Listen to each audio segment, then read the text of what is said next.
Une grève à la une de l'actualité à l'étranger. Le Royaume-Uni sera en grande partie paralysé aujourd'hui. Écoles fermées, transports à l'arrêt, gardes frontières absents.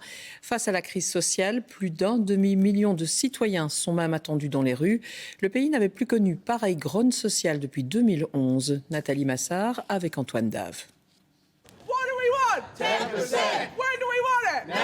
Ils veulent être augmentés sans plus attendre, alors ils crient leur ras-le-bol et interpellent le gouvernement conservateur de Rishi Sunak.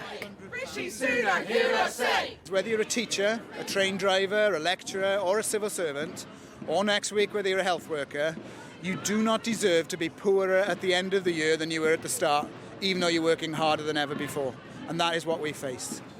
3 ans après le Brexit, une inflation à plus de 10%, couplée à une stagnation salariale, mais aussi des coupes budgétaires et un manque d'investissement dans les services publics, attise la colère des Britanniques. At first, obviously, it was well, especially the rail strikes were quite concerning.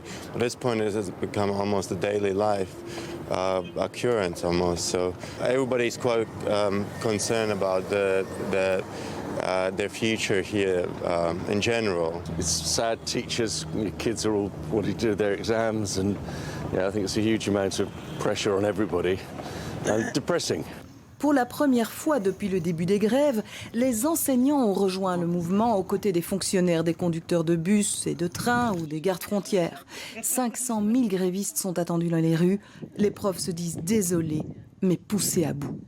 500,000 children being taught in classes of over 30. 500,000 children being taught by teachers who aren't qualified in the subject that they teach. 1 in 8 maths lessons being taught by an unqualified teacher. Half of computer lessons being taught by teachers who don't have a computing qualification. This is an absolute crisis. Le Premier ministre campe pour le moment sur ses positions pour ne pas, dit-il, creuser encore plus le trou des finances publiques.